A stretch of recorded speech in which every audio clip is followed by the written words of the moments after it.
2025 चुनावी वर्ष है और इस वर्ष में जो है तमाम पार्टियां जो हैं अपना दमखम दिखाने में लगी हैं।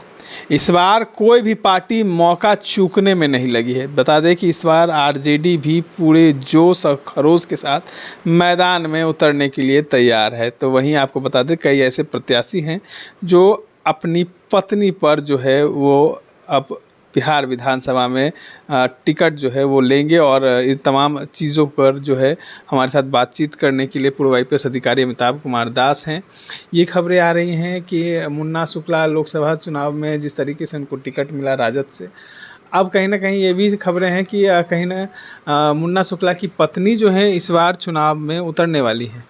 जी सही खबर है। ये सत्ता के गलियारों में बात तेज़ी से तैर रही है कि मुन्ना शुक्ला जो बेऊर जेल में उम्र कैद काट रहा है, उसकी पत्नी अन्नू शुक्ला जो है वो राष्ट्रीय जनता दल के टिकट पर वैशाली के लालगंज से विधानसभा चुनाव लड़ेंगी।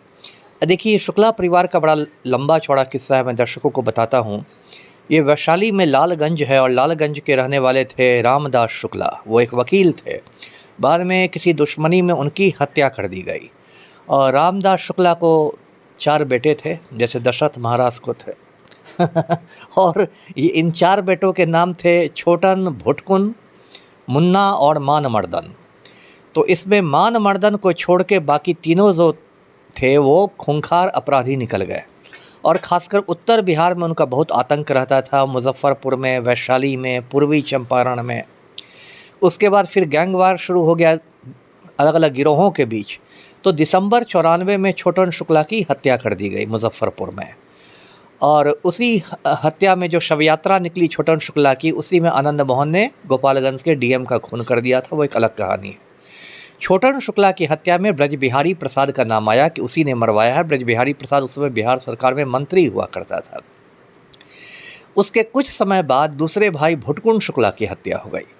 उस हत्याकांड में भी फिर ब्रज बिहारी प्रसाद का नाम आया कि उसी ने साजिश करके भुटकुन शुक्ला को मरवा दिया। उसके बाद जो तीसरा भाई था मुन्ना शुक्ला, उसको टेंशन हो गया कि अब अगला नंबर मेरा ही है, 2 भाई तो खलास हो गए हैं। तब तक क्या हुआ था कि जो ब्रज बिहारी प्रसाद है ये एक घोटाले में फंस गया था और इसको मंत्रिमंडल से इस्तीफ़ा देना पड़ा था और फिर इसकी गिरफ्तारी हो गई थी और ये बेऊर जेल पहुंच गया था पटना में।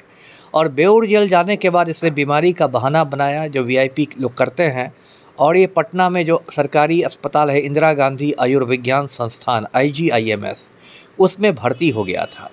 और जून 1998 को ये शाम के समय टहल रहा था उसी अस्पताल के परिसर में ब्रज बिहारी प्रसाद, तो उसको बिल्कुल छलनी कर दिया गया AK-47 से। 5-6 लोग आए और उन्होंने उसको मार डाला।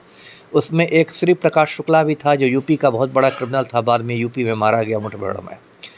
अब इसी मामले में मुन्ना शुक्ला को कुछ महीने पहले सुप्रीम कोर्ट ने उम्र कैद की सज़ा सुनाई है, आजीवन कारावास की, ब्रज बिहारी प्रसाद हत्याकांड में, और वो बेऊर जेल में बंद है। मुन्ना शुक्ला के बारे में बता दूं कि ये लालगंज से विधायक रह चुका है और बाद में ये राष्ट्रीय जनता दल आ गया और अभी जो लोकसभा चुनाव हुए थे पिछले साल उसमें ये वैशाली से राजद का उम्मीदवार था। ऐसे ही लोजपा की वीणा देवी से हार गया लेकिन ये खड़ा हुआ था। अब मामला ये है कि चूँकि मुन्ना शुक्ला सज़ा याफ्ता है तो वो चुनाव नहीं लड़ सकता, अयोग्य हो गया है। तो उसकी पत्नी जो अन्नू शुक्ला है वो वैशाली के लालगंज से राजद के टिकट पर लड़ेंगी और इसके लिए अन्नू शुक्ला ने पूरा जो कहते हैं तैयारी कर ली, जनसंपर्क अभियान है ना। लगता है उनको तेजस्वी से कहीं ना कहीं से मिल गया आश्वासन कि हो गया है कि आपको टिकट मिलेगा, टिकट मिल गया है, क्योंकि अब वो पूरे इलाके में अभी वो जनसंपर्क अभियान में घूम रही है लालगंज में और कह रही है कि मुन्ना शुक्ला के बिना लालगंज में मतलब अंधेरा छा गया और ये वो बात हो रही है।